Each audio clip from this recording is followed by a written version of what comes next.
These are very tiny gummy bears.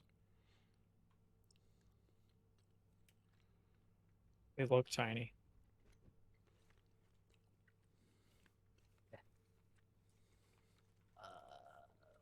Linguini, what are you doing?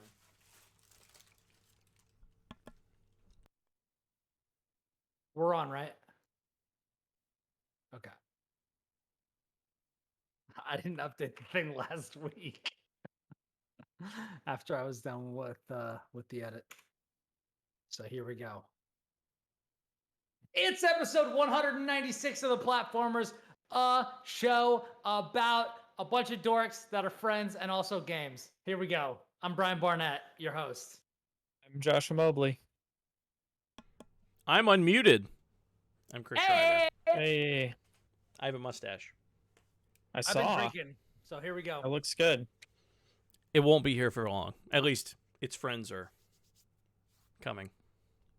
Right, reinforcements are arriving. Yeah, reinforcements are Additional pylons. not required. not enough minerals. Construct additional pylons. Yeah. Yeah.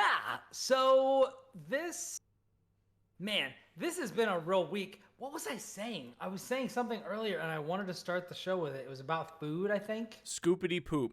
Swoop-de scoop-de poop. That you should eat it. That's not what I'm talking about. What You was should I eat thinking? food Yeah, you said Oh my and drink God. you were water. drinking a Goku Black, and then you were drinking Yes. a Razor Quest. Razor Crest, Razor the Crest. name of the Mandalorian yeah, shit. Razor Crest. I don't know Yeah. why I said Quest. The Razor Quest. Because you too Because have not been drinking water. I mean, I had a not Crown Royal. What was it? I had Johnny Walker with dinner, Johnny Walkie. but I did have water with it. I got water waiting in the wings. But anyway, Yeah, that's not what you should say. You should be like, I've been drinking water all day. That's Hello, what I do. Harry, in the chat.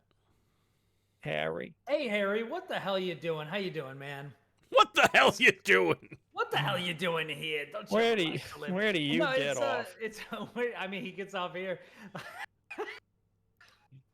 It's been a long day. It's been a long day. It's been a good day though, mostly. But we're gonna talk about a lot of that on this show. I'm so excited to be talking with the both of you.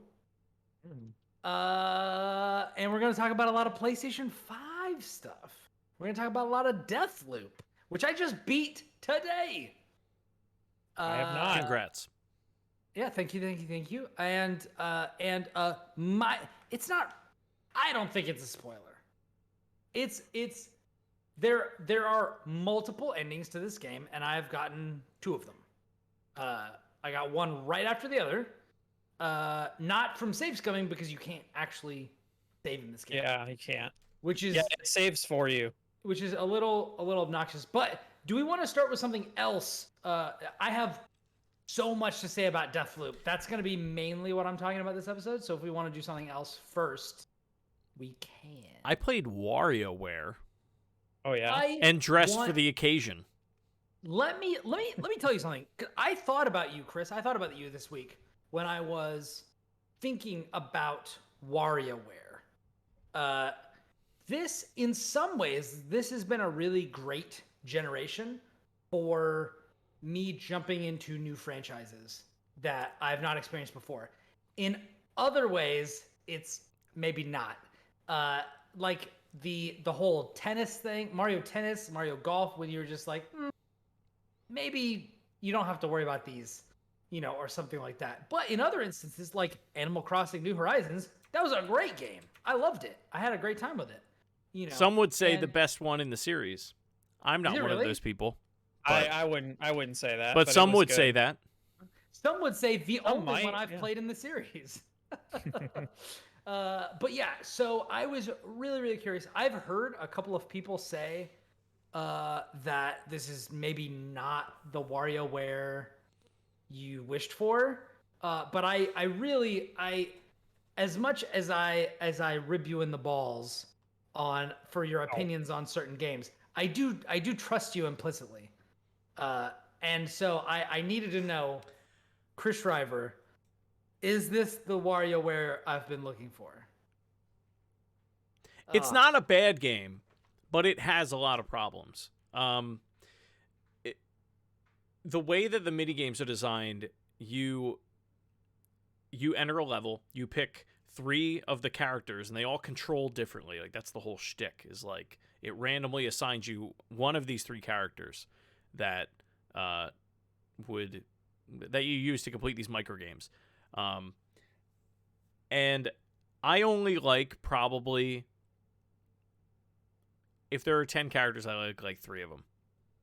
Wow. And a lot of it is just like, I think it's just bad design. Like, I think it's just bad mechanics. Like, some of them straight up can't move. Like, with the joystick, you have to like throw an object to like a point on the screen, and that can get them to move.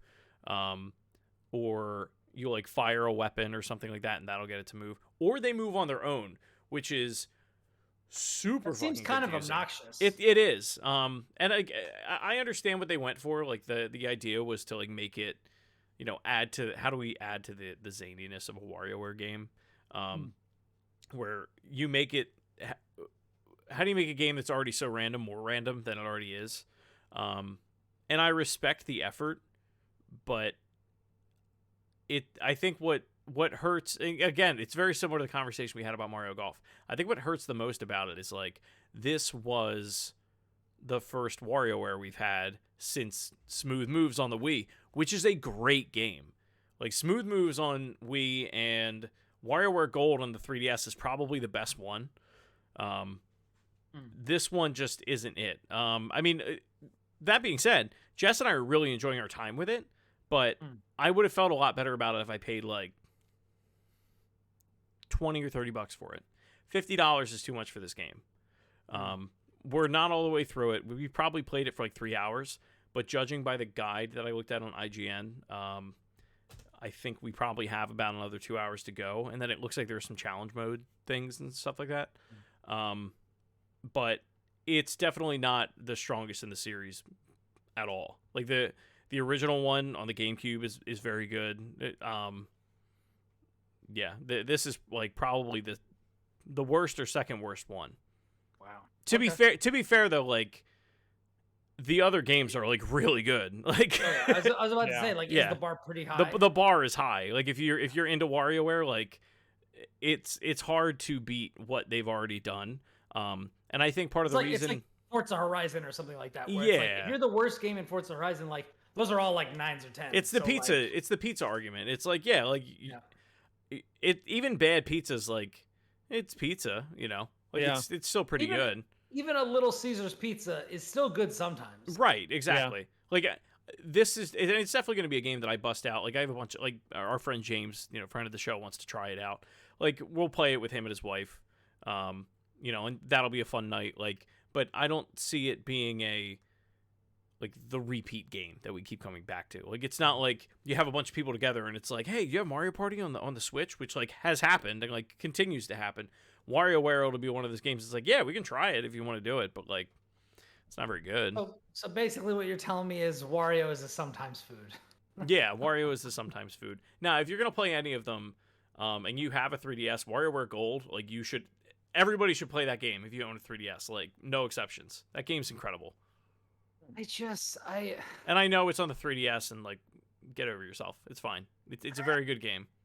You can play it on Citra if you want to play it on PC. Like, it's good. It's just a good game. You know what? I may do that actually. Yeah. On PC, because then I could use a controller that's actually comfortable in my hands. Yeah. As time has gone on, like, the 3DS, and even if I'm being honest, even the Switch have become kind of like it's just not. They're not ergonomic at all. Ergonomically, like, it's just not. No, it's not I have grips on like, all of. So we have to buy handles and stuff for Right. like the Switch. Yeah, I have handles for like everything at this point, because I'm just an old fart. Like, I have a 3DS, Vita, Switch, and like, I've been playing Deathloop a lot, and I've been playing it on PC and on PS5, and I've even warmed up to the DualSense controller. Yeah. Like, a bit. Like, I still have issues, but like, there's something to hold on to on it though, at least. Like, there's something. It may not be, to me, as ergonomic as the Series X controller, but it's probably second best. Yeah. I know you prefer the Switch Pro controller, which is another great controller. But yeah, it's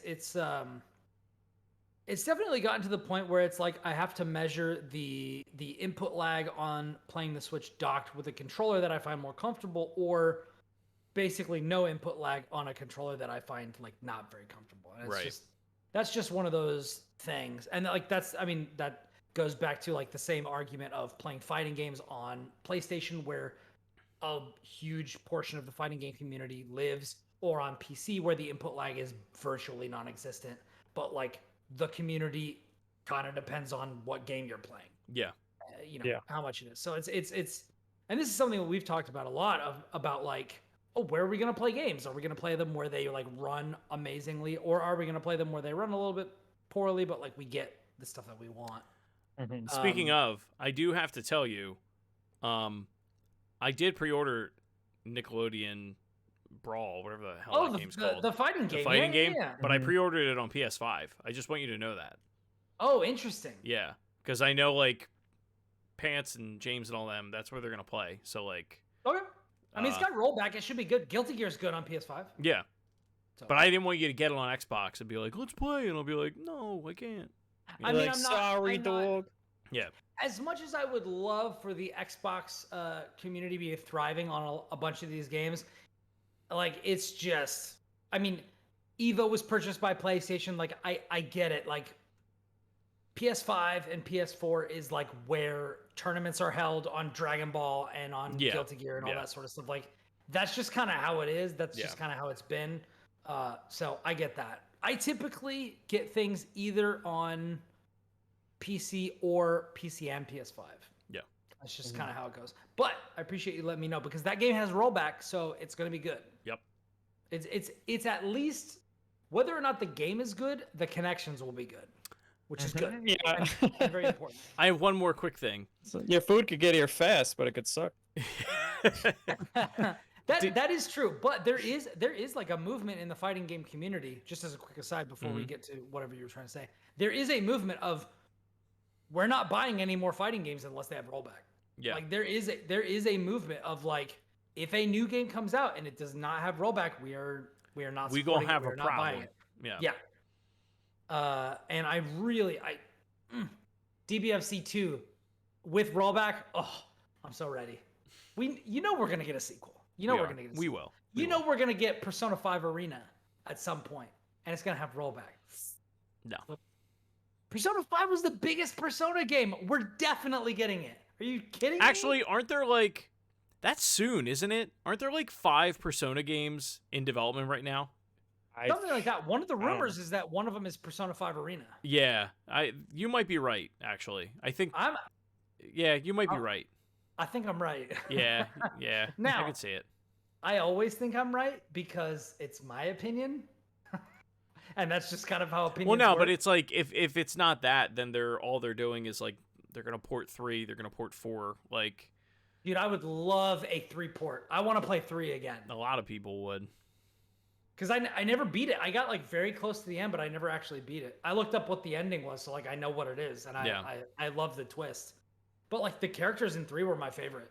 Like, I think that has like, a lot of people are like, oh. I still think 3 has like, 3 is one of those things where it's just like, it's like Arcane or Supergiant. It's like, there's no misses. Like I like every single character in that game.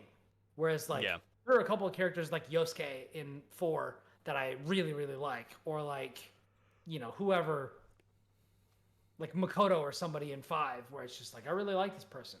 Yeah. But, or actually Riley has a shirt of, what's the cat? Oh God, Morgana. Morgana? Riley has a Morgana shirt that she loves. And like, Morgana's a great character, but like, come on. The whole roster of 3 is dope. But anyway. I guess. Anyway.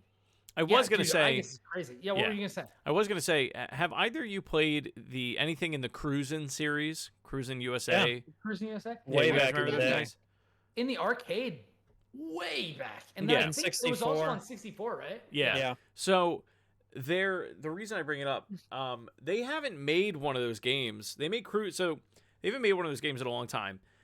Yeah. Then they Was it made Cruising San Francisco, Wasn't that Cruising Midway? USA, all that there's sort of Cruising World was one. stuff? I feel like that and was Midway, wasn't Exotica. it?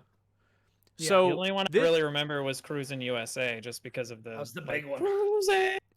The Cruising, USA. yeah, Yeah. Cruising USA. Yeah. Didn't that also have like the woman in like the almost Yeah. bikini walking across with the sign? Yep. before she Almost. raced? That was, What that are you was talking about? that was a very pixelated woman. I don't know where she is today, but I hope she got more pixels. She went to college and got her doctorate. Yeah. So the reason I bring it up is In astrophysics. Cruisin' Blast. It's an arcade game, came out in 2017. They ported it to Switch, and it's apparently fun as hell.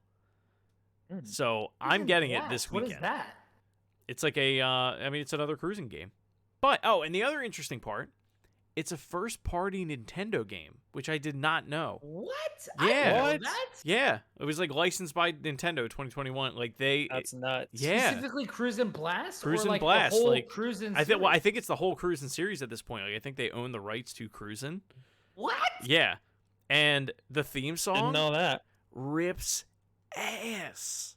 Hell yeah, dude. Yeah. That's awesome. I'm very like it looks like a 2017 arcade game. Like it looks pretty janky, but apparently it runs at like a solid 60 FPS and like it looks yeah. super fun. I'm very excited to try it. What was that game? Hold on. What was the last let me see if this is the one. Yes. So the last racing game that I really had like a lot of sorry, I should clarify. The last arcade style racing game that I had a lot of fun with was Horizon Chase. Oh, I Like, forgot about that. Yeah. I haven't played a game like that in a minute, and that one came out in like 2018 or something. Yeah. Y'all are neglecting the greatest racing game that was ever made. And Burnout it's a split Revenge. Second. Split second. Split Second. I never was actually so played good. Split Second. Game was sent to die. Came out the same day as Alan Wake and Red Dead Redemption, so you know it was sent out to die. But Terrible. I it's think legit Horizon Chase- awesome. I think Horizon Chase actually came out on PlayStation Plus. That sounds right. I think I or own something it. like that. Yeah. I think it's also on like the Epic Game Store. I think it was given away for free. That game is really, really fun. I did it in a I actually reviewed that game in a oh my god, what is it called? I've been drinking too much, I can't remember. There were these little features where they were like micro reviews of 5 games that I would do on Nintendo. Oh yeah. Oh my god. Hold on. Let me look these up. Oh, the graphics are cool for it. Dude, it's so cool. It's like very. It's almost like a cell shaded kind of like very stylized kind of. eShop Explore. Okay, so I wrote here. Here you go. Here you go. If you want to know, oh my god, I can't believe this. Okay, so I'm pulling this up. If you look up Nintendo.com/review/eShop-Explore-008, or just look up Nintendo Horizon Chase. My review of it in April 30th, 2019, I reviewed Reigns Game of Thrones, Golf Peaks, Horizon Chase Turbo, Hob the Definitive Edition, and Flipping Death. All in one thing. These are like little micro reviews that are literally just 2-paragraph reviews. Like, check out the eShop Explorer series. Golf Peaks, great. Reigns Game of Thrones, really, really fun. Hob, good shit. Flipping Death, not necessarily for me, but like Horizon Chase, super, super good. I really, really enjoyed it. So check that shit out. And then check out what was it? Was it Cruisin' Blast? And if you're not gonna play it, just look up the theme song for it on I'll YouTube. look it up right now. Dude, Horizon I'll find it and Blast I'll play it for the listeners. Hold on. Not too much. First thing. Yeah, no Horizon more than Blast. 15 seconds. Not even that. I think it's like 5. Is it really? Yeah. Wow, that's pretty bad. Yeah, it's pretty bad. Yeah. Okay, play it for all of us. All right, I got it. I don't know if you'll be able to hear it. Damn. Oh, this is an ad. Oh no, we don't want to play the ad. We're not getting paid. Play it, Sam.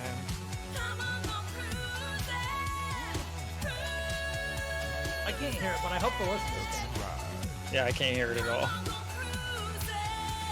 but man, They could hear Might be it. one of those. They could hear Might it. be one of those instances. Chris I is will, really grooving I will drop it in the chat, and you can listen to it at Drop your the mad beats. at your your own leisure. discretion. Yeah, Yeah, cool. and then we will go back to the recording for our Very fine nice. fellows. Anyway, that's all I got. So that's cool. That's okay. Cool. Yeah. Cool. Josh, what have you been up to? I know you've got your new job, but I don't know if you want to talk about that. It's fine. Still a lot of Final Fantasy. You and I have been playing Deathloop, but we'll get to that. Yep, we will. That's probably going to be the lion's share of the episode today. Yeah. Man, what else have I been doing? I don't know. It's been kind of busy because like we're like house hunting right now, so I haven't really like just sat. Yeah, that too. Nice. So it's like haven't really sat down to like play a lot of stuff, and when we do, it's usually. Uh-huh. 2/3 of the hosts of the show are planning weddings. I know. Well, if mine even happens, COVID restrictions might make it not happen. So Yeah. Also, we're already married, so who cares? Yeah. Did I tell you guys that the show that we're trying to play in January just said that they are requiring vaccination cards? Yeah. I didn't know that. I didn't know that public events were doing that. But Yeah. I mean, that's cool. I approve. We have a concert, Sammy Ray and the Friends. Check them out on YouTube if you haven't. At World Cafe Live in Philly next weekend, and it's vaccination cards, and you need to be masked up. Oh wow! Yeah. I mean, I definitely approve of all of that. Like I was worried about going, and now I'm kind of like, maybe I'm not so worried now. Yeah, maybe it won't be that bad. Yeah. Yeah. For sure. Audrey just messaged me today about her hospital's things about boosters. So apparently, I'm now in the window for a booster. So we shall see. We shall see about that. We'll see. But yeah, it's mostly been 14, and then I dipped into Final Fantasy 13 because I'm still playing that on You beat the 360 version last week, right? I did beat like 2 weeks ago. Yeah. We talked about it where I was like, it's quite a game. It's definitely a game. Yeah. 13, I'm actually surprised.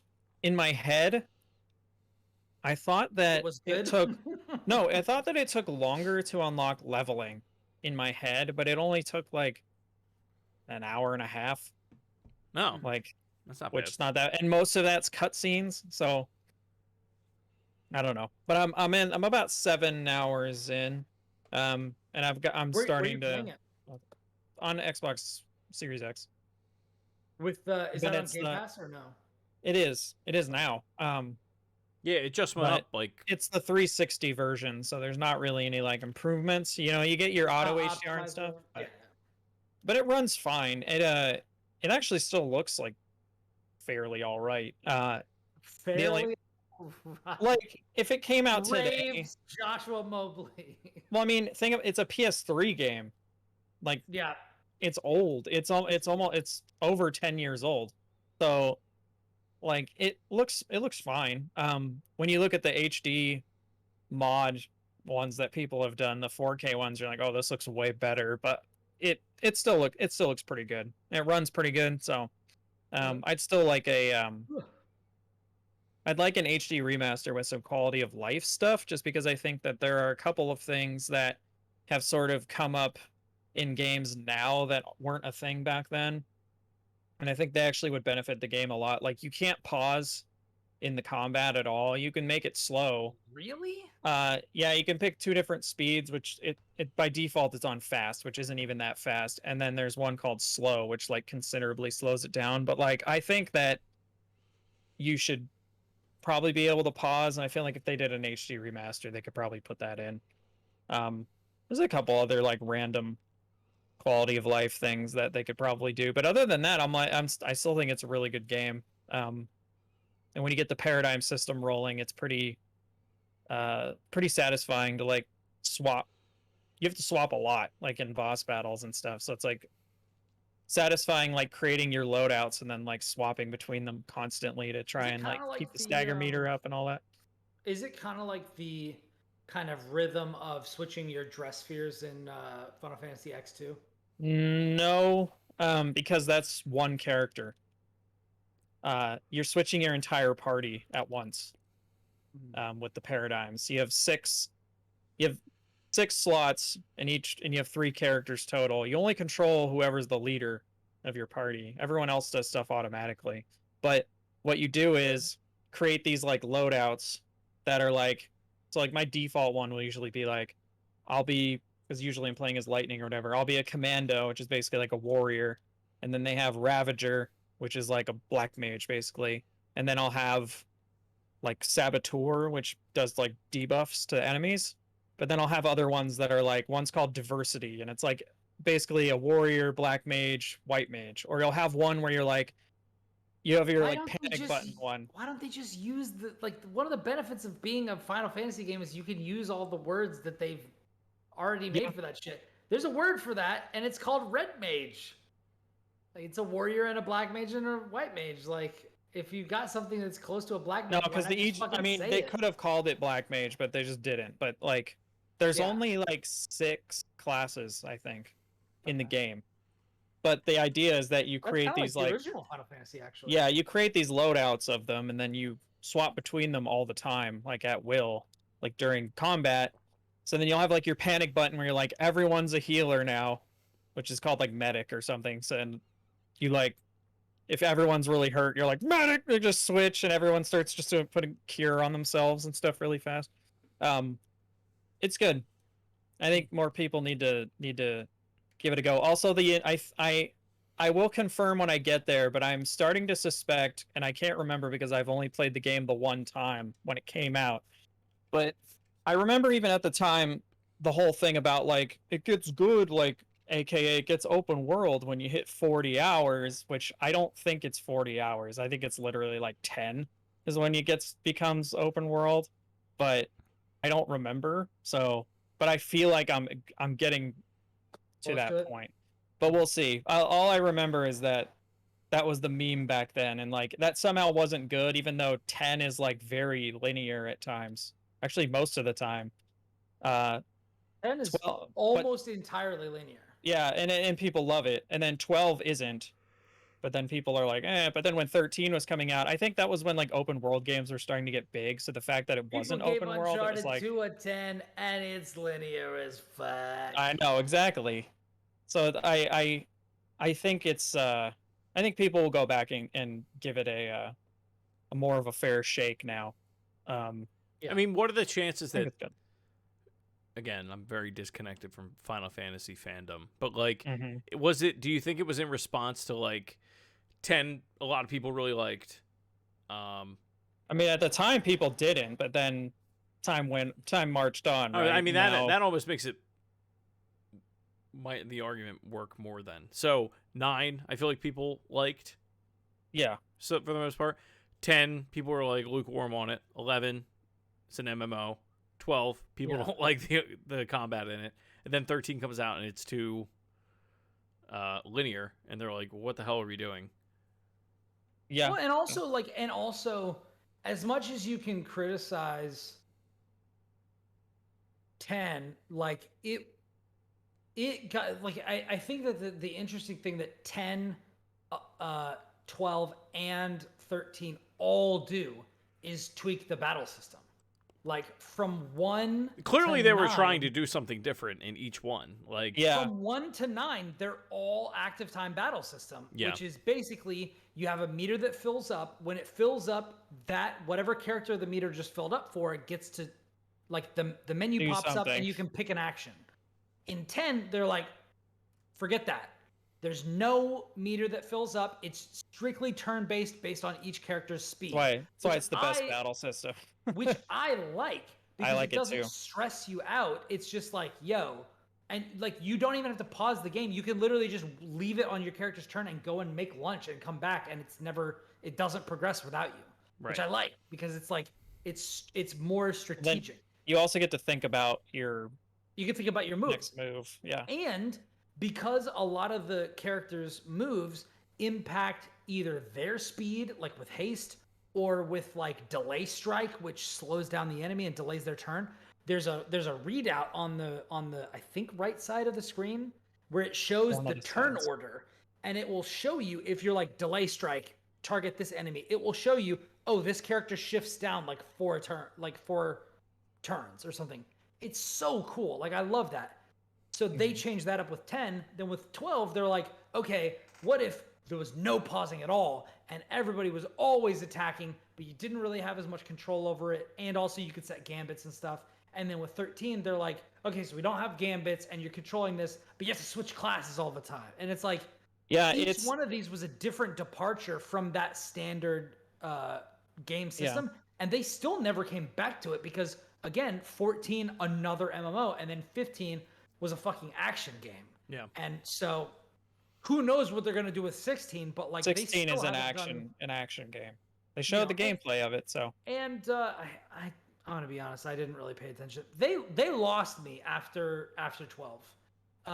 And the only thing that really makes me happy is that Final Fantasy VII Art is exactly what the fuck I want it to be.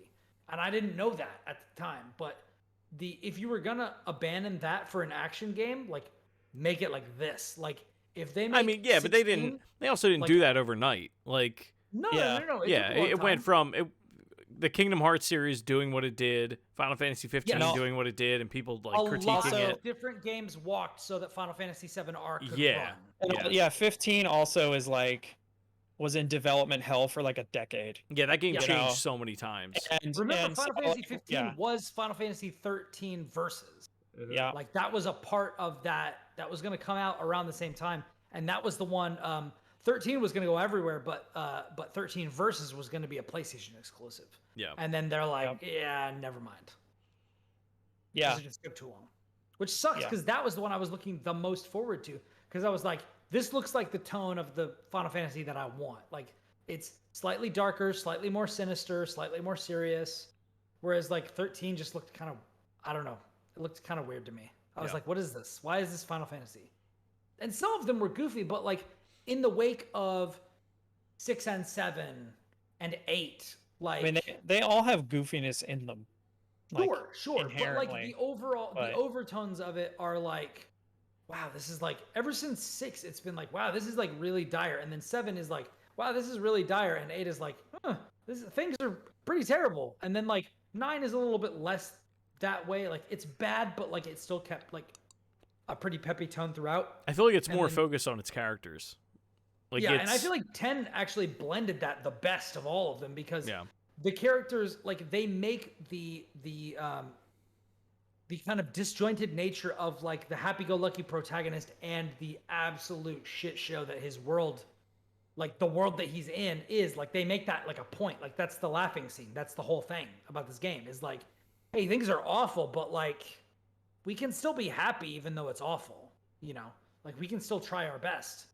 And then 12 is like a mess. And then, you know, whatever. I haven't played 13, but since it's on Game Pass, I do want to try it. I think 13 is more about its characters than its world. So if you care more about these characters that like know they're going to die eventually, because the idea is they're all cursed, basically, like in the first hour of the game. So like they all know that they're going to die, and like if you find that interesting and them dealing with like that, then like you'll like 13. I mean, if you don't like the combat system, then you won't like that. So whatever, but I would say my one criticism of going back to 13 is that it's a little too handholdy for just a little too long. Whereas like a lot of games, like within the first 20-30 minutes, they're kind of like push you out into the world, right? I feel like still on hour 3, they're still like slowly introducing little things where they're like, hey, like now we're gonna teach you about this, and you're like, dude, like I've been leveling up and like upgrading my weapons and stuff. Like you keep adding things. Like, can we just keep going, right? So I think if they were to do some quality of life stuff, they might be able to reel some of it back. But the problem is some of it's like, you know, plot based and stuff. Pretty baked in. But at the same time, I think that it's still a really good game that unfortunately got just made fun of for, I think, stupid reasons. But I think it's really good. I think people there's should no give it like a go. Zodiac Age version of this where it's Nope, like, yo, it's get a bunch of keys and get a bunch outside of like 11, it's the only one it and its sequels, I think, are the only ones that haven't gotten any kind of like HD remaster or re-release ever. Wow. So I'm like, you know, we're kind of waiting for it. I'm sure people would buy it and like give it the second go if they actually did it, but I wonder if it's something just with like, people love 7, so we're really going to prioritize like I feel doing like things with that's 7 and stuff like that. Or yeah, I wouldn't be surprised if that's what it was. Like last generation, they spent so much time just making shit. Like we had 7 remake at the tail end of it, and Kingdom Hearts 3, like, and those were like the big heavy hitters for that entire console generation. Not saying that like those are that and like all of the 14 expansion. Well, 14 also, because 14 came out on well, PS3. yeah, but I think, and I don't know, it's Square Enix, they can do whatever they want, but like it wouldn't make sense for them to only focus on, or to not focus on Final Fantasy VII Remake. That game was so huge for them. Mm-hmm. I mean, and for good reason. Like I played both versions of that game early, and that's like one of my favorite Final Fantasy games ever. Yeah. Like it's and like I feel like we talked about this on the show, but like I was still like even like in the lead up to it, like there's no way this like lives up to the hype. Like there's no way. Yeah. I knew a couple people that were saying that. I'm like, just you wait. Wait. But like modern day Square doesn't. Well, that's just it. Didn't seem to understand what I wanted. They gave you no reason to believe that like they were going to be capable of making a game as good as that one was. Yeah, like they literally, the director of the game didn't even know he was working on it when they announced it. Yeah, I remember that. It was such a mess, and then it came out, funny. and I was like, "Fuck, this is so good." Like that one also went. I mean, it is fair to remember that the 7 remake went through development hell a bit. True, it's true. And it didn't get like, we didn't get the one that we got until Square like took it away from that other developer, and we're like, I'll do it myself. Oh my God, what, CyberConnect, I think, is what they're called. CyberConnect. That's right. That's right. They made like a bad. What did CyberConnect do? They did some game that was like not great. It was like when when they gave the guy who when they brought in the guy who wrote Chris Terrio, when they brought in the guy who wrote Batman vs Superman to write The Rise of Skywalker, and I was like, what are you doing, guys? Like this guy's track record is not good. Why would you do this? Yeah. Oh, they written something. I don't remember. The point is, they did not hack Naruto Ultimate Ninja and Asura's Wrath, which is a game that it doesn't look very good. I know people that have played Asura's Wrath and like swear by it. Yeah, like it is the ultimate. I remember even at game. the time thinking like, I don't know about this, and then some people, oh, it's awesome. Like, yeah. All right. Now I confuse that game. I confuse Asura's Wrath with God Hand, which is a game that a lot of people do swear by. Yeah. Also, that's supposed to be pretty good. Yeah. And then I think I actually confused that with Einhander as well. But we're not going to get into all the Einhander. The weird like meshed neural links that I have in my head where I get things confused. But anyway, go try 13. I am excited to try it when you're out of this season. There's a lot of shit coming out in the next 3 months. Yeah, we're in it, dude. Yeah, Kena comes out this week. Death Stranding Director's Cut at the end of this week. I mean, I'm not playing Death Stranding Director's Cut because I played the original. I want, but I'm in wait and see a little bit. But now I can finally reply to Josh Yaden on Twitter when he says that whatever it is, 19 days until Metroid Dread is too long. 19 days too long. I can finally say, you know what? I agree with you now because I'm done with Deathloop. So I don't. It can come out today. I'm fine. But yeah, man, yeah. I think the only other thing that I have that's like a major thing that I wanted to get to is Ghost of Tsushima, which I can play now because I'm done with this. So I don't have any like review games that I'm. Well, and that game like is a bit of a marathon and not a sprint. Like you can but like there's a lot of meat on that bone, especially if you have the director's cut. I'm not entirely sure that I love what it's doing now. I feel like I was more into it when I was playing the PS4 version and like just starting out than I am now that I've played like a couple of other action games like FF7R Intergrade and like a bunch of other stuff like that. And now I'm coming back to the director's cut on PS5. Like I feel like I'm kind of like, I may have missed the window where this like really spoke to me. Yep. We'll see. I'll give it definitely a fair shake. But man, I've been just up to my eyeballs in Deathloop, you guys. And I'm very excited. I'm very excited to talk about it. Shall we get into it? Yeah, we should probably set some ground rules before. Yeah, we need to be really careful about spoilers. Yeah, full disclosure, I have not played any of this game, and I don't plan to for a while. Okay. Probably till after the wedding, because it just seems like the type of game that like it requires a lot of your attention, and like it doesn't.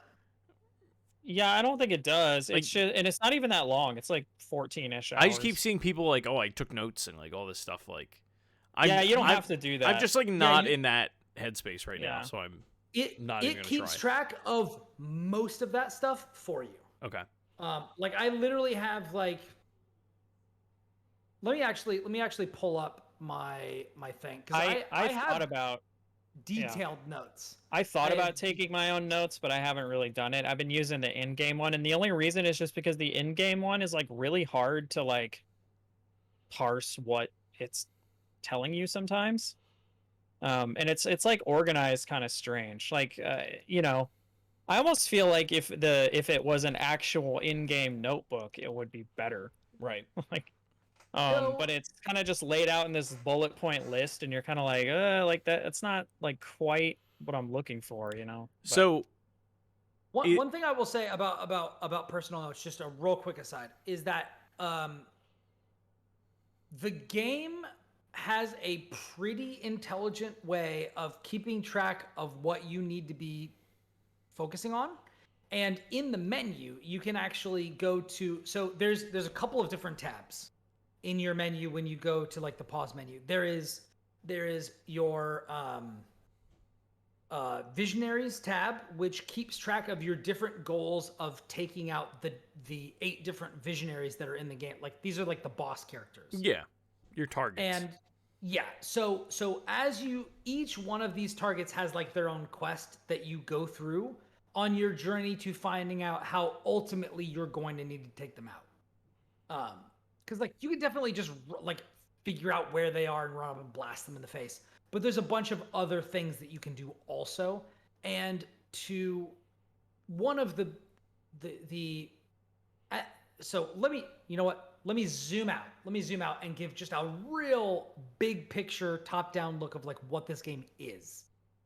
So this is a game by Deathloop is a game by Arcane Leon, not arcade. I don't know why I said that. I'm still riding high off this thing, guys. Too many Goku Blacks. Yeah. I mean, it was just the one. That's one too many for you. Yeah, apparently. But anyway, you put more water in next time. So this is a first-person shooter, immersive sim in the vein of their previous games like Prey and Dishonored, and also BioShock. Like, if you're into those sorts of games, that is what this is. You run around the world. You find handwritten notes that will be added to your journal. You find like voice notes that will also be added to your menu that you can refer back to. And they basically explain all the characters that are in this world. What happens is you have 4 sections of a day. You have morning, you have noon, you have afternoon, and you have night. And in those 4 sections, you can go to one of 4 different areas on this island, the island of Blackreef. And your ultimate goal is to kill the 8 visionaries to break the loop, to break the time loop and like destroy it and free yourself. And there is a rival assassin that will be hunting you randomly. And as you're playing through the game, if you're playing in single player mode, it will be an AI character that will just pop in randomly on your missions, seal your escape and prevent you from escaping, and then hunt you. And if you're playing online, you can restrict it to friends only that can invade you, or you can have it just blow open the gates and let anybody in. And then it'll be kind of like Dark Souls, where like I think people by will- default people just come in. yes, yeah, but you can 'Cause change I had it that like happen to me yesterday. in the pause menu in between levels. But those fights are like very tense. I actually played some multiplayer. I think either slightly pre-release or on day one with friend of the show and previous guest host Hannah Houlihan, who's doing the IGN part of the IGN guide for Deathloop. So we did multiplayer and it was very tense. I got the same like kind of adrenaline pumping that I did when I was playing in like a fighting game tournament. Like it's very like, oh my god, like they're gonna get me. It reminded me of a battle royale just because you have no idea where anyone is. You don't know where they are. They can do all sorts of. They don't know where you are either. Yes. They sort fact, of we get were on- notified when you make a bunch of noise, but like that's it. Yeah, other NPCs and like enemy characters will kind of notify them to where you are. But I play sneaky in all of these games, and Hannah was literally, we were in voice chat together as we were playing, and she's like, "Where the hell are you?" Like, and I was like going around and systematically like taking people out, choking people out, you know, sniping them, you know, with silenced weapons and stuff. And she like had no idea where I was. And then eventually, you know, we got into this like tense shootout. I was like shooting her. She was standing on a roof with another enemy character, and I was like in this building shooting out of the windows. And I, as Colt, the main character, you get this ability called Reprise, which lets you have 3 lives before the loop is reset. So if you die, you actually, it like rewinds you a little bit and lets you kind of go back.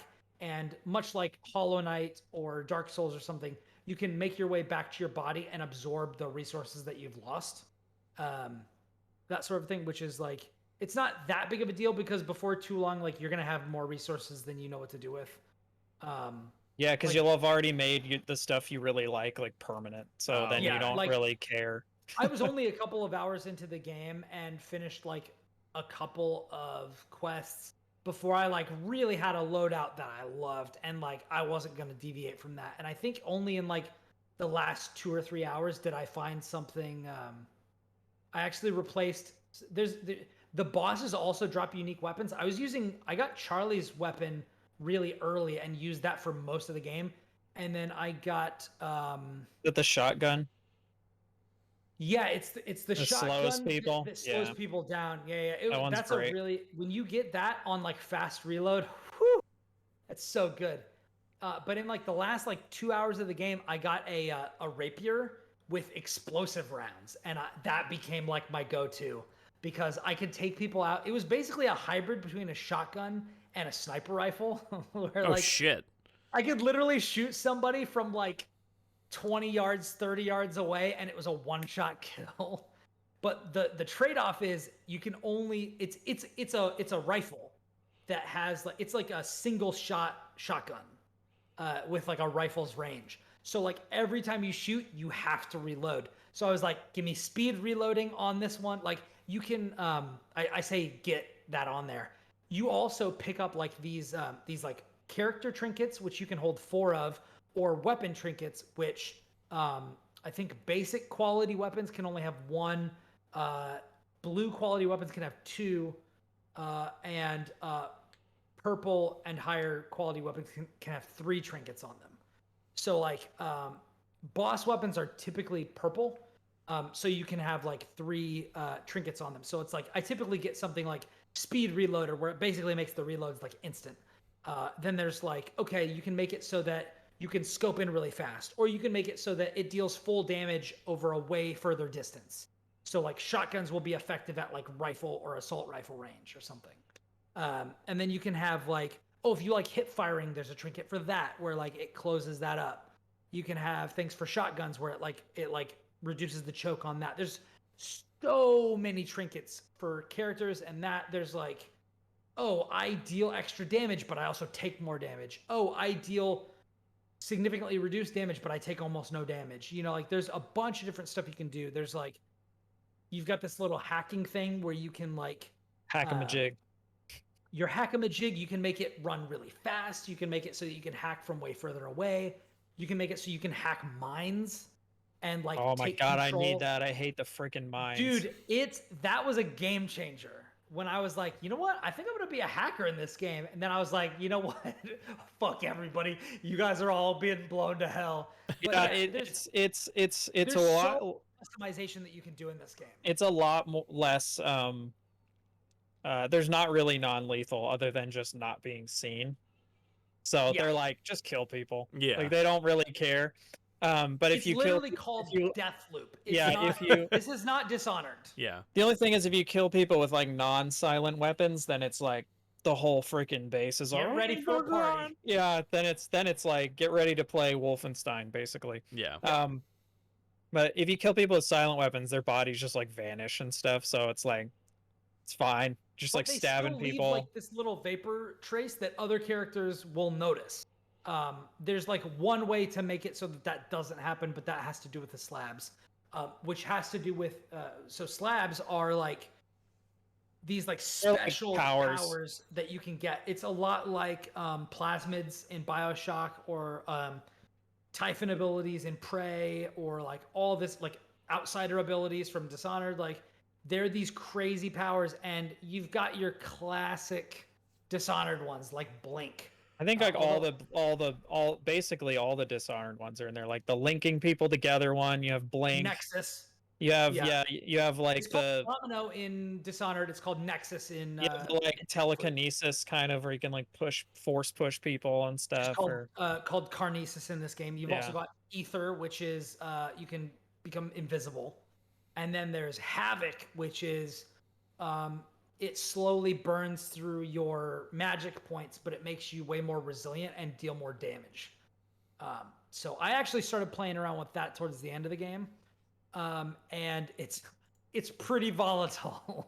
Like it's definitely one of the most interesting power-ups that you can do, because it's kind of high risk, high reward. Like you can dive into combat and like you can really take a beating, but if you run out of power in the middle of it, it's pretty dangerous. But there's a lot of cool stuff that you can do in that. There's like you get these slabs from killing the different bosses, much like you do their weapons.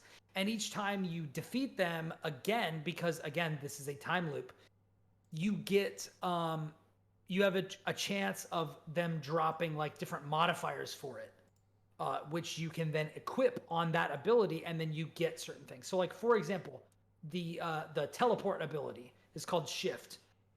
Maybe you kill the boss that drops the teleport ability, you get the teleport ability. Then the next time you beat them, they have one where it's like, okay, when you use this when you're in midair, it freezes time for a second so that you can actually like jump out and then like do your teleport and then like aim it very carefully before you actually execute it. And then there's one where it's like, oh, you can actually teleport at someone and switch places with them or something. Like there's all sorts of crazy stuff. Very soon into the game, you get the ability to actually, like many roguelikes, when you die completely, it resets the day and you start back over with nothing except the information that you've gathered. But very soon, one of the first things that you do in the game is you unlock the ability to acquire this element called Residuum. And you can infuse this as you can run around and gather this from bosses, from like different items around the world, and you can infuse that into weapons, abilities, trinkets, and then they carry over into the next loop with you. So it basically becomes the kind of the meta game where you're building out your arsenal. You're finding the things that you like. You're like, man, I really like this game. I really like this gun. I'm gonna infuse it. I'm gonna bring it with me on the next loop, so I just always have this. Which is awesome. Like in roguelikes, I love when they give you the freedom to be like, I found what I like, let me just always have it. And you can definitely do that. There's a lot of ways you can play Yeah, I mean, you can play Berserker style, you can play, oh, I'm going to take over all your tech. Like there's a bunch of different things that you can do in this game. Because like the ultimate goal is to kill all 8 of them within one day. Yes. Yeah, like it Uh, isn't the trick to you have to like get them all into the same location or some of them into the same Some location. of them, yeah. Yes. Yeah. Which you have to like figure out where those locations are and then like plan a route, kind Yeah. of. Yeah. Like You have to figure out where they are. You have to figure out, and because this is a time loop, this wouldn't be any sort of time game that has to do with time travel if it wasn't also about causality. So, like, the stuff that you do influences what happens when and where. Yeah. So, like, if you kill someone in a certain zone at a certain time of day, they won't be somewhere else later, and you have to like factor that. So, like, as you're playing through the game, there is, yes, that gameplay loop, but there's also, okay, I'm figuring out about these characters. I'm figuring out what they want. I'm figuring out what I want, and I'm figuring out how to manipulate them into being where I need them to be so I can take them all out. Yeah. And that is like that's like the big picture. And then being willing to sacrifice your run to get information that you need, and like understanding what you need to set up to get that done. I think that this game does it better than, man, maybe any game I've seen. Like with that sort of a thing. Like there were tons of times where it was like just making like, you feel like you're a detective. yes, Yeah.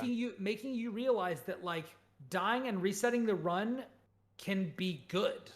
Like it's not a loss. This wasn't a, Because at least like, next time you go into it with knowing more than you did previously. yeah. Yeah. And it even does more with that than Hades does, because with Hades, every death is a failure because you could have got out, you know. Whereas with this, it's like there's no way you're getting out on the first loop because you just don't know enough. Like, Yeah. you just don't know enough to do it. And even if you, the player, knows enough, like you don't have the information that you need. I don't know. I'm like, you wait for the speedrunners. This Someone game's like will- this game's like a speedrunner's dream, dude. Yeah. Like Dude, they're I am gonna so excited to see they're the gonna have, devs like, react to first- speed runs for this. they're gonna have like first day assassin, like just first day Yeah. loop breaks. This will like, be an 100%. SGDQ game. Like it Yeah. has to be.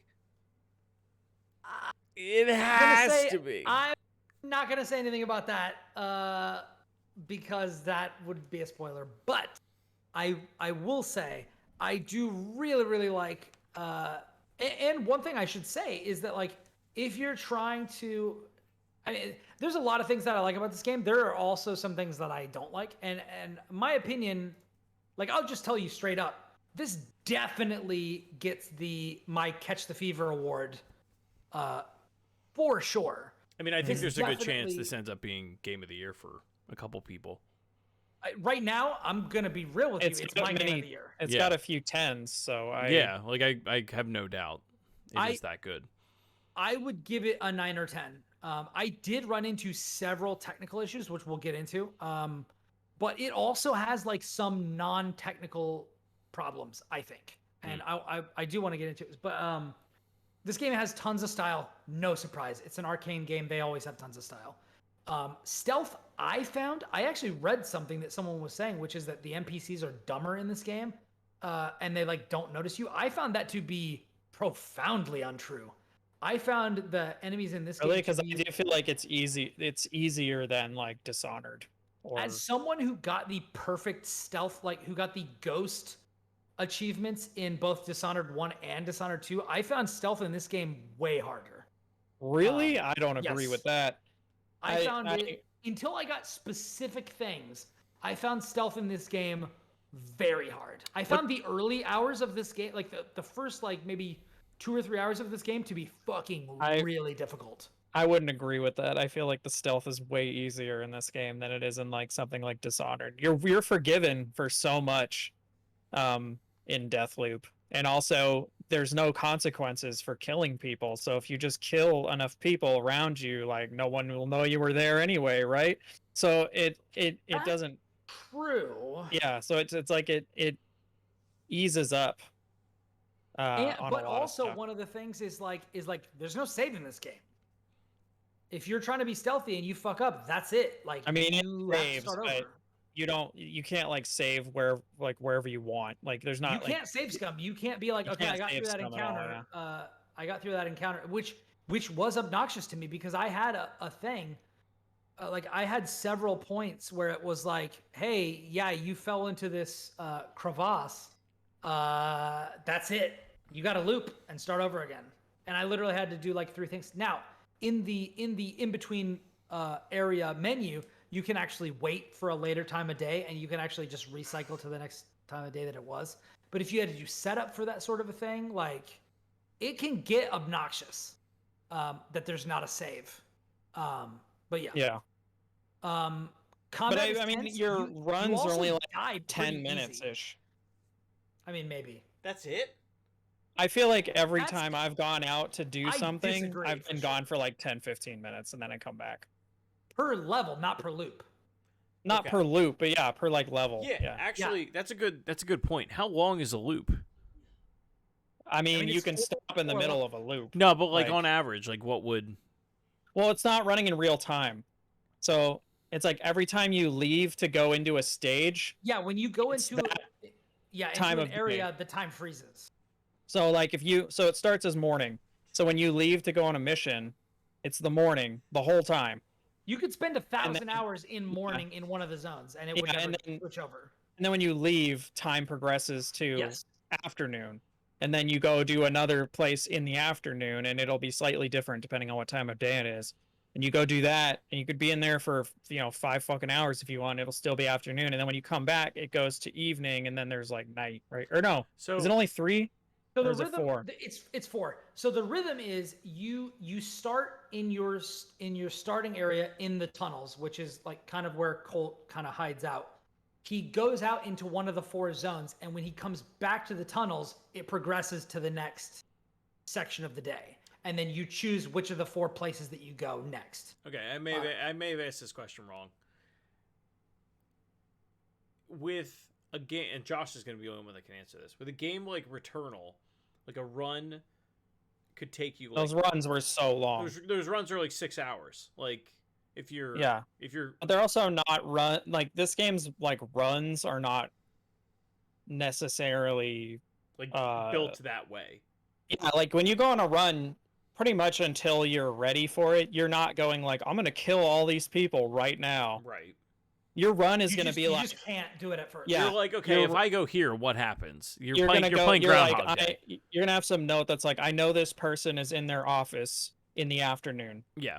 So you can have your goal as like break into their office, kill them, and get some note off their body or whatever. That's gonna fill out your journal more and give you more information about what's happening around the world and like help you do stuff better. And that's your one goal. Yeah. So you like go do the run and you come back, and that may have been like 10-15 minutes and you've done that. And That's what happens really. in the different zones, like one thing that I did early on was I stayed in one zone and did it all 4 phases of the day. So like I'd go to Updawn, morning, noon, afternoon, night. And I learned a lot by doing that. It's like, oh shit.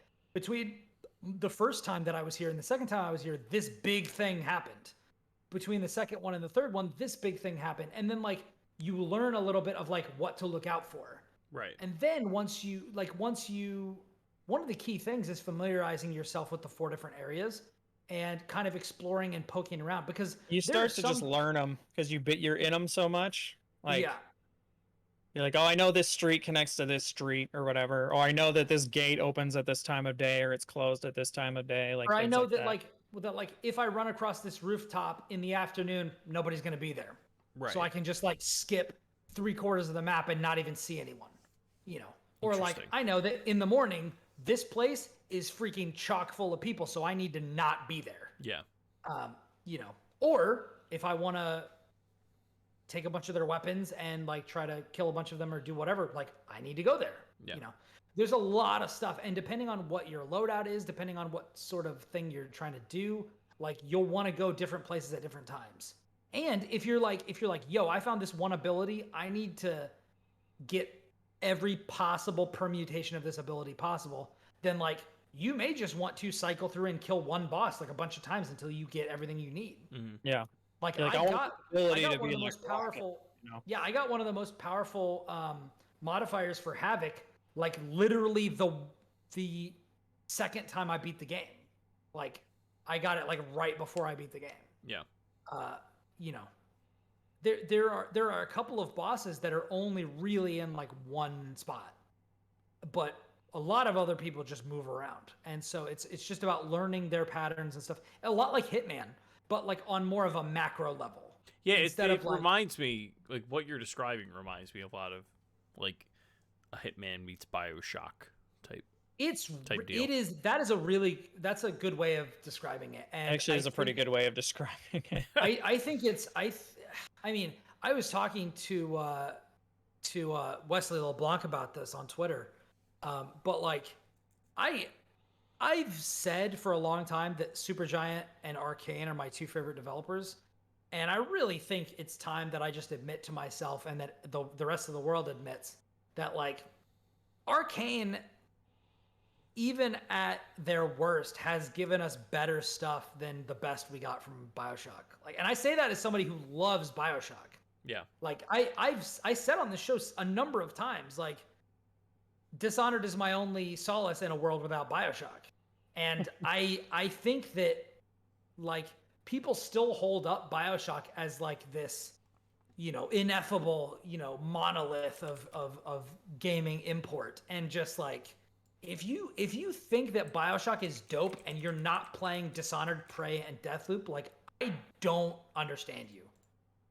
Like this is what it is. Like this is even better than that because BioShock had the story, but these games have story and the gameplay is better. Like in my opinion.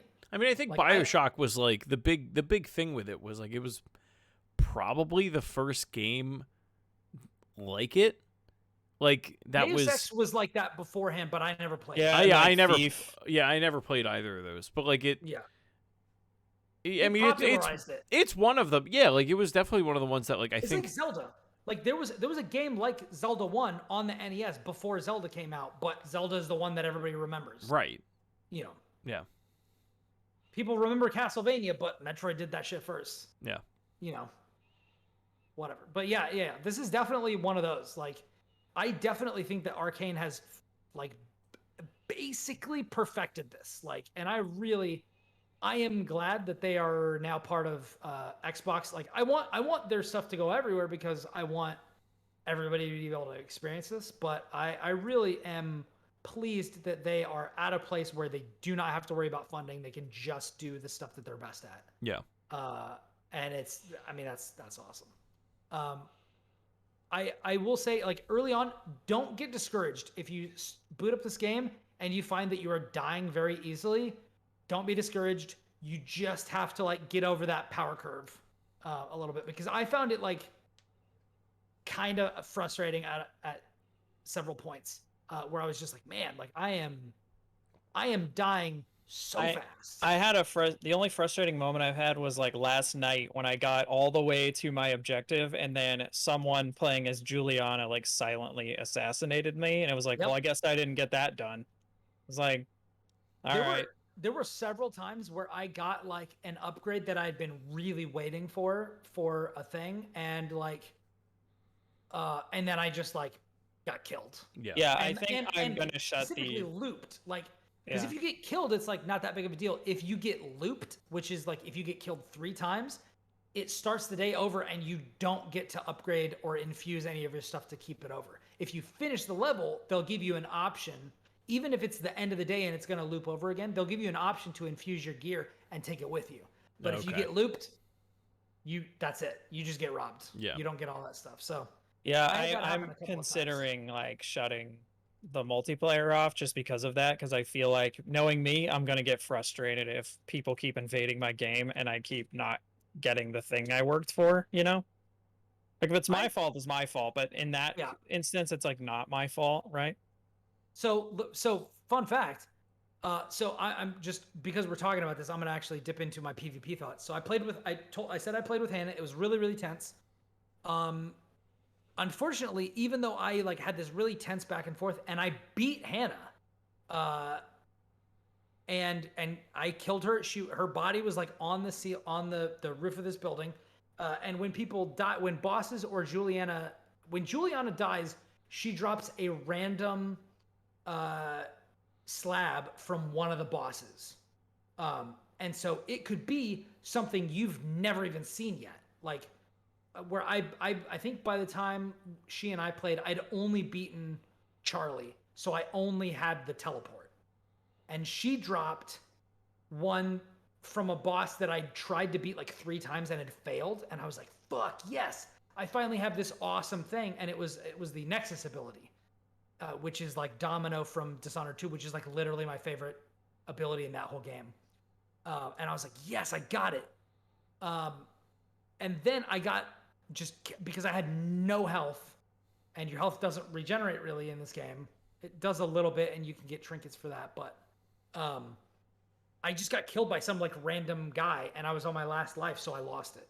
And it was like, man, I had this like amazing ability, and now I don't, and I have no idea when I'll be able to get it again. And like that felt really fucking bad. And like we were talking about this earlier, I lost. I was playing it on PC at first because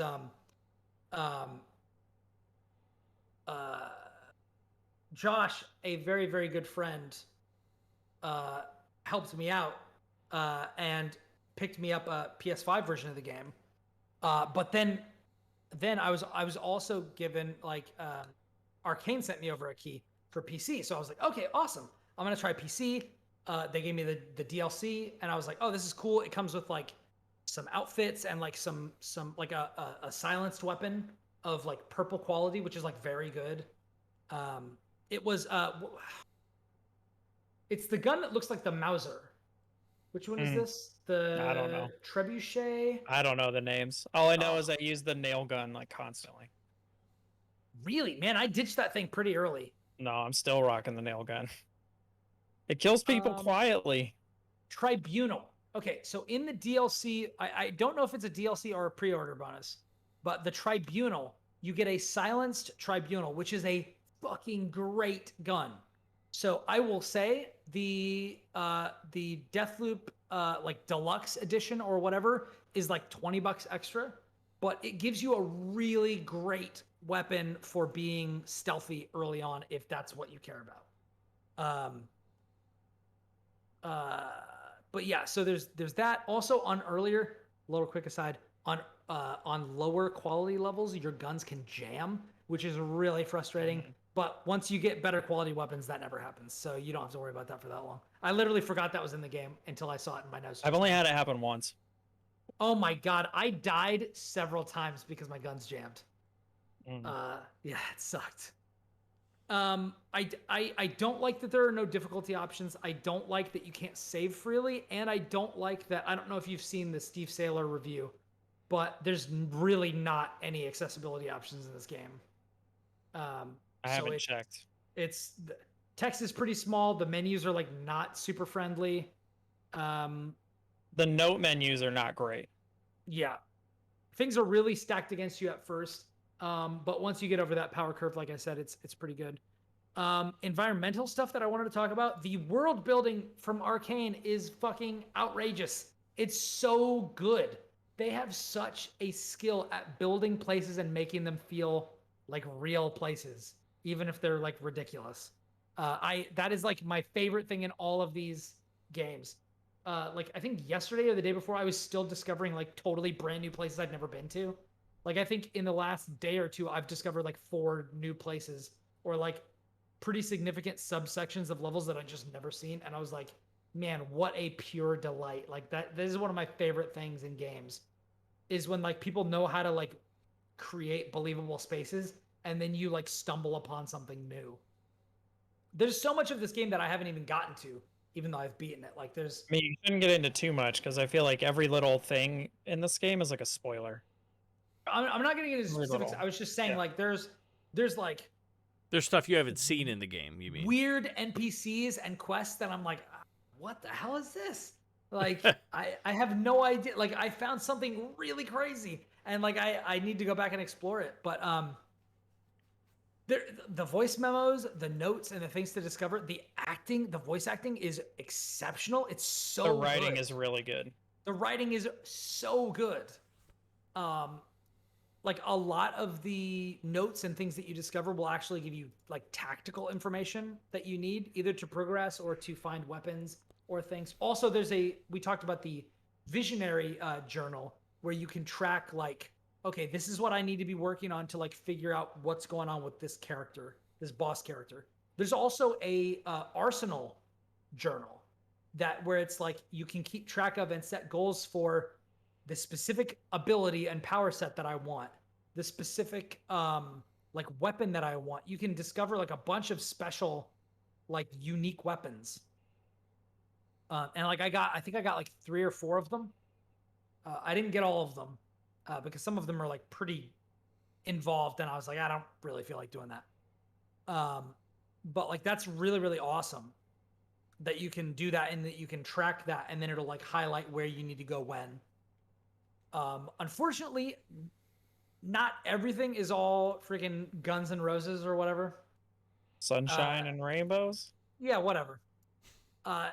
I do like that it is not like Skyrim or Prey, where like you have to pick up everything, like everything you're running around that you can pick up. But because this game is set like in the 60s and that sort of aesthetic, everything is really colorful.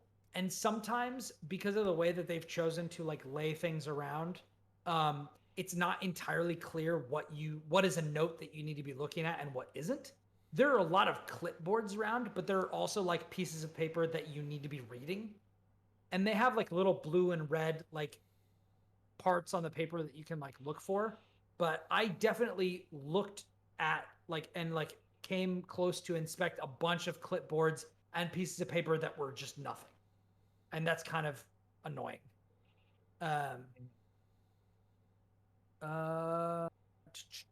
And sticky notes and stuff like that. Like sometimes there are sticky notes or pieces of paper that are stuck to things that like you want to read and have important information, and sometimes it's just like set dressing. Yeah, That's not important at all. But yeah, I experienced 2 different endings to this game. I really, really like it. I feel like there is so very much build up, and I'm very satisfied with my experience with the game. I think this is awesome. How did it how did it end up running on your PC? We should get into that. Yeah. So playing the game, I played it around 9 hours on PC, and then I played all of it through to completion on PS5 after I ran into some issues. So there was a cloud saving snafu, so I lost the first 9 hours on PC, which is where I was primarily playing it. It crashed immediately upon booting it on my laptop. And then I actually like went through and was like, all right, let me get this set up. Let me get this so that it looks good and so it, runs well. Once I did that on my like desktop, I found that it ran very well. Nice. And actually, during the latter half of my time playing with the PC or PS5 version of the game, I ran into a lot of weird issues on PS5. Oh. I had one where I was in the menu and I was upgrading stuff, and then it like wouldn't update the screen, and so it was showing all of the items on my upgrade screen, and then I like backed out and it still showed them, and I backed out all the way out to the title screen and it still had my entire layout and like where I was planning to go for the day. It was like really fucked up. And I haven't had any of that stuff. I never had any of that stuff happen on PC. And then I had like a lot of weird flicker and like visual issues on PS5 also. I actually I know that a lot of people are saying that like the PC version is like kind of borked. I actually found the opposite to be the case. But I found that your PS5 is like historically had issues in the past. I mean, we can blame it on whatever we want, but like it ran really, really well for like 3/4 of it, and then like towards the end of playing through this game, it's like just weird issues out of nowhere. So it's not, and I have videos of these that I can post actually. Yeah. I captured them on my PS5. I had one crash on PS5, but I didn't lose that much. Yeah. But generally, actually, my experience on PC is superior. If I hadn't lost that 9 hours through like, so basically what happened was I fired it up. It's the same issue that I encountered with Grime, where it was I booted it up on my desktop, played it for like 9 hours or whatever over like I think 2 days, and then was upstairs watching TV with Audrey, and I opened up my laptop and I wanted to just kind of like play it there, and so I booted it up there. I think it crashed once because it was like too visually demanding or something. It was like really outstripping the VRAM that I had.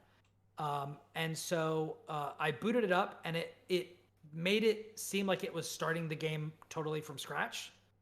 And so I like exited out of it, and I was like, okay, I'm not gonna mess with this right now. And then I came down the next day and was like, all right, I'm gonna play this game. It was like, yo, you got a difference in between your cloud save and your whatever. And so I picked the older one, like the save that was older, because like I didn't want the new one from the previous night that was nothing.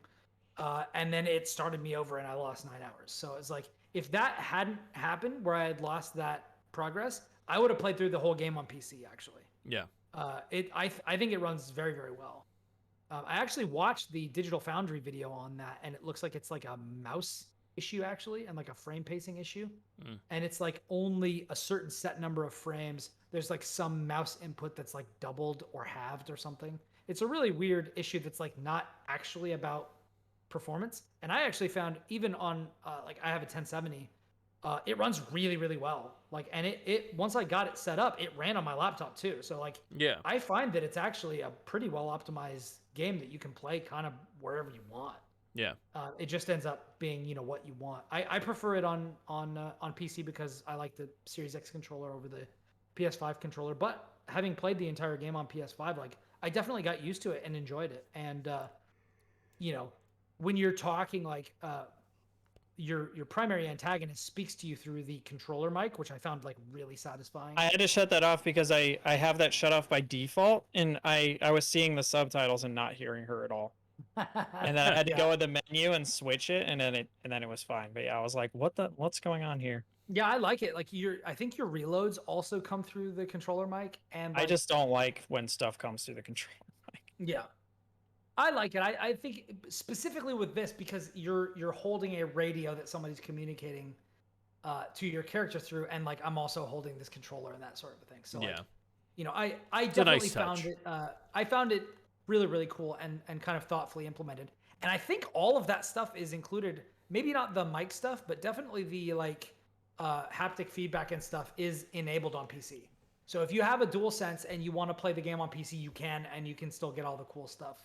Nice. Out of it. Am I weird? I shut all that off. I mute mine by default. I don't like it in shooters.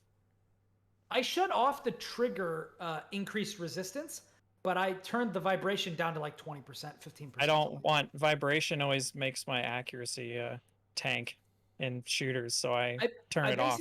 Yeah, I basically turn it down to the minimum while it's still on, and I found that gives me kind of the best of both worlds.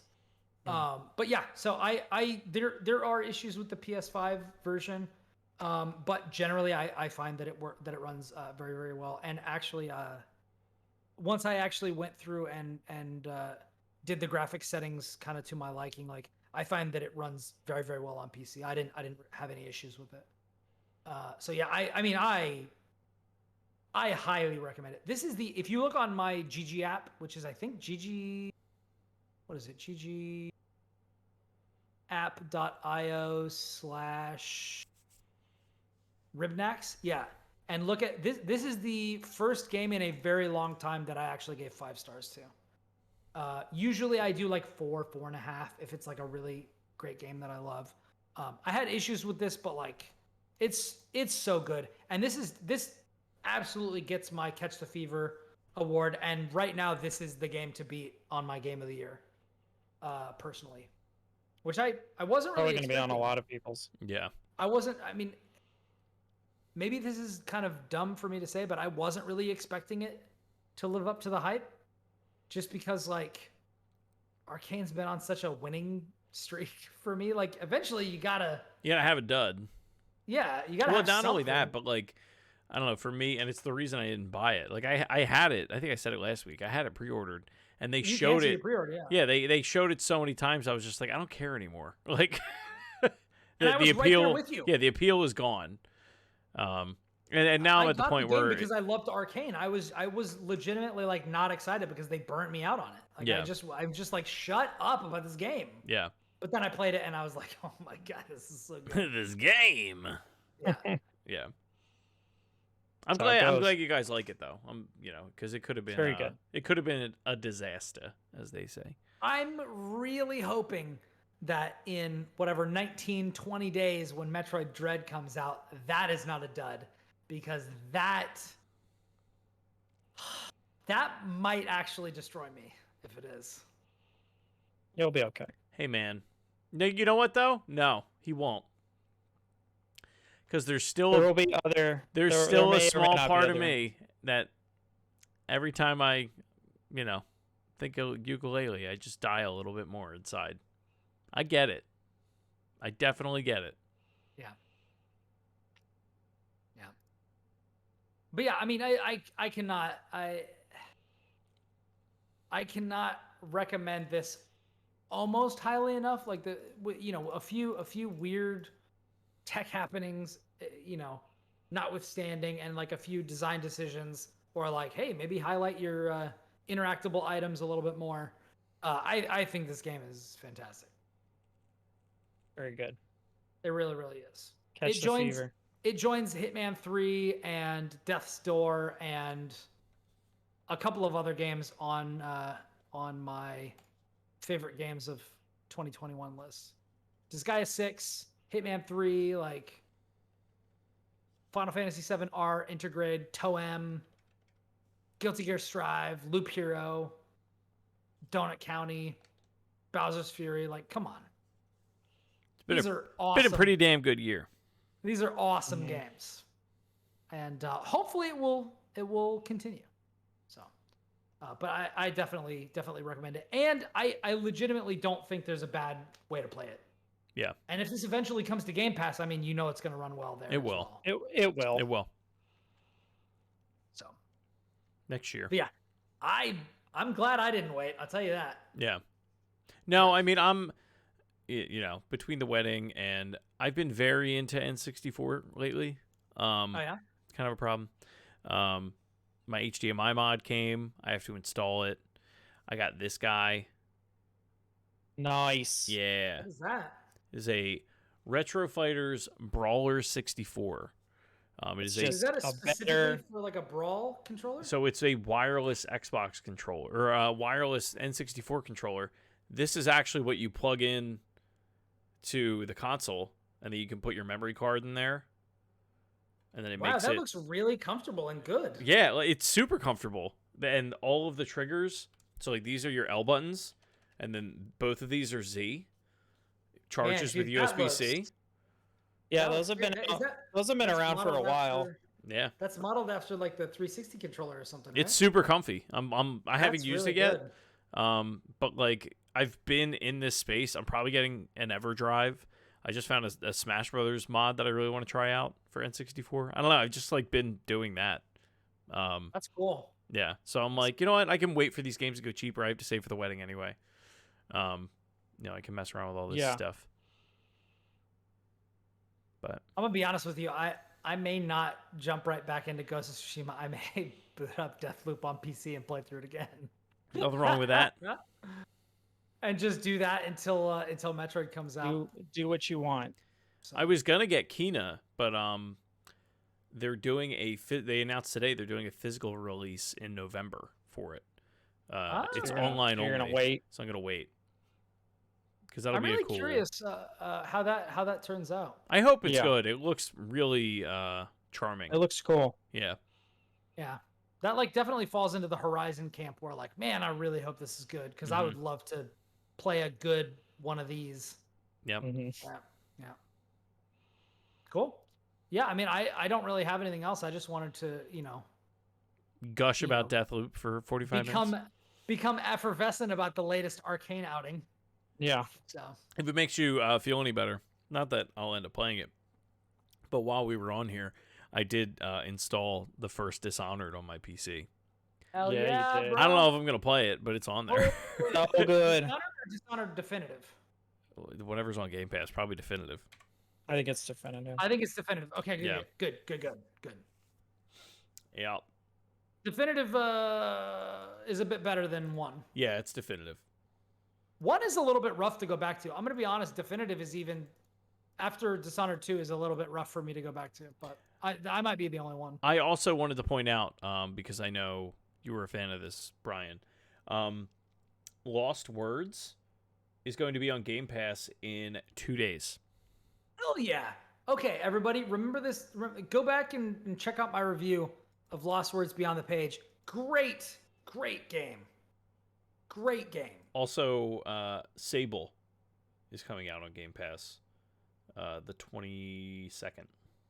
Lost Words is the 23rd. Is that about like a panther or something? Mm-mm. It's like that. It's like a really, it was like a hand-drawn, like stylized desert game. It almost looks like you're on Tatooine. Sable game. Well, as soon as you see it, you'll be like, oh, this game. Is this by somebody? This is by Raw Fury. Raw Fury.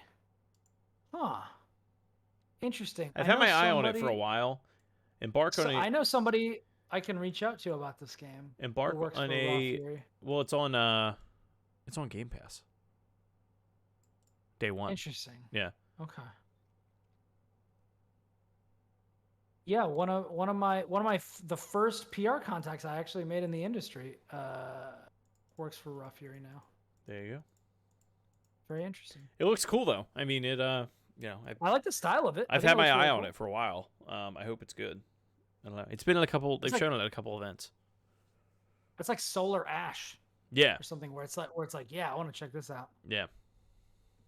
That's really interesting. Cool, man. Cool. Well, I mean, that's all I got. Shall we get on out of here? We should wrap. Yeah. So Josh can make dinner. Yeah. Thank you all for joining us for episode 196 of the Platformers, where I was drunk for about 96% of it, or at least a little bit tipsy. If you have thoughts, you can hit us up at PlatformersPod on Twitter and PlatformersPod everywhere. YouTube.com/PlatformersPod, Twitch.tv/PlatformersPod, where we stream each of these episode recordings every week at Monday at around 7 Central. And where else? Where else can you find us? Whatever. I think that's the big ones. Yeah. And then you can find me personally on Twitter at Ribnax. You can also check out my band on Spotify. The band is called Long Live the Lights, and our single Sirens is up there. It's really awesome. We're actually working on 2 new songs right now. We've wrapped 3 more since I joined the band, and we're kind of gearing up towards one of our shows. I'm really excited. We're going to have some new singles for you in the coming months, which I'm really, really excited to share because it's really, really fun making music with these guys. I've made music with a lot of people over the years, and these are some of the most talented people who are able to just create music as easy as if they're just breathing. And it's really cool to be making music with them. You can also review us on your podcast platform of choice and share us with friends and family. We don't advertise, so that's the only way that we get new people in on the show, which we always love. So yeah, Josh, where can everybody find you? You can find me on Twitter at the Jawa Josh, and if you want to see all the cool video essay stuff I'm working on, you can go to youtube.com/mediaismythic. You can find me on Twitter at Tribes93. I'll probably be posting pictures of those mods whenever I have the time to do them. If you have any suggestions for anything in the N64 scene to look at, let me know. I found out about a Smash mod today called Smash Remix, where they add 12 characters to the original Smash Brothers game. So I'd probably be checking that out on there. Sounds neat. Yeah. So I may be posting pictures about that and stuff like that. So good stuff. Yeah. Well, that's pretty much all we got this week. So again, thanks for joining us. From everybody here at the Platformers, we hope you have an amazing week and stay safe out there, because until next time, we are out.